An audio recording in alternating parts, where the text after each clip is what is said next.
সাধারণ মানুষের কাছে এটা হয়তো প্লাস্টিক আর মেটালের তৈরি একটা খেলনা বা যন্ত্র মাত্র। কিন্তু আজকে আমার দোকানে যে বয়োবৃদ্ধ বাবা এই ফোনটা নিয়ে এসেছিলেন, তার কাছে এটা শুধু একটা ফোন ছিল না, এটা ছিল হাজার মাইল দূরে থাকা তার একমাত্র সন্তানের সাথে যোগাযোগ করার একমাত্র মাধ্যম। তিনি খুব মলিন মুখে আমার দিকে তাকিয়ে বললেন, বাবা, এটা একটু ঠিক করে দাও না, 3 দিন ধরে ফোনটা চার্জ হচ্ছে না, আমার ছেলের গলাটা শুনতে পারছি না। ঠিক সেই মুহূর্তে এটা আমার কাছে আর 5টা সাধারণ কাজের মতো ছিল না, এটা হয়েছিল একটা বড় দায়িত্ব। মোবাইলের রিপেয়ারের প্রতিটি ধাপে প্রয়োজন প্রচুর ধৈর্য, নিখুঁত মনোযোগ আর যন্ত্রটির প্রতি শ্রদ্ধা। আমি প্রথমে হালকা হিট দিয়ে ফোনের ব্যাক প্যানেলটি খুব সাবধানে আলাদা করলাম। তারপর একটা একটা করে ভিতরে স্ক্রু খুলতে লাগলাম। আমাদের এই পেশায় সামান্য 1 মিনিটের ভুলেও একটা দামি ডিভাইসকে চিরতরে নষ্ট করে দিতে পারে।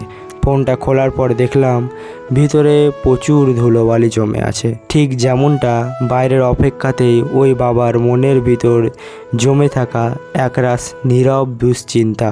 এবার এলো সবচেয়ে গুরুত্বপূর্ণ অংশ। আমি ইন্টারনাল সার্কিটগুলো খুব ভালোভাবে ব্রাশ দিয়ে পরিষ্কার করলাম, যাতে কোনো ধুলো ফোনের ক্ষতি করতে না পারে। এরপর নষ্ট হয়ে যাওয়া চার্জিং বোর্ডটি সরানোর পালা। অত্যন্ত স্থির হাতে এবং প্রফেশনাল টুলস ব্যবহার করে আমি পুরনো অকেজো বোর্ডটি সরিয়ে ফেললাম এবং সেখানে একটি একদম নতুন উন্নত মানের চার্জিং বোর্ড নিখুঁতভাবে বসিয়ে দিলাম। এই কাজ আপনার হাত একজন সার্জনের মতো স্থির আর নির্ভুল হতে হবে। নতুন বোর্ডটি নিখুঁতভাবে সেট করার পর আমি আবার সব কিছু আগের জায়গায় ফিরিয়ে নেওয়ার কাজ শুরু করলাম। প্রতিটি স্ক্রু তার নিজস্ব জায়গায় শক্ত করে বসিয়ে দিলাম। এরপর প্রফেশনাল আঠা ব্যবহার করে ব্যাক প্যানেলটি এমনভাবে আটকে দিলাম যেন মনে হয় ফোনটা আজকেই শোরুম থেকে কেনা হয়েছে। সবশেষে স্ক্রু আর বডিটা ভালো করে মুছে নতুনের মতো ঝকঝক করে তুললাম। একজন আসল টেকনিশিয়ান শুধু সমস্যার সমাধানই করেন না, বরং ফোনটাকে তার আগের রূপেও ফিরিয়ে দেন। এবার চূড়ান্ত পরীক্ষার সময়। আমি চার্জিং কেবলটা ফোনে লগ ইন করলাম এবং তখনই স্ক্রিনে ফোনের লোগোটা ভেসে উঠল।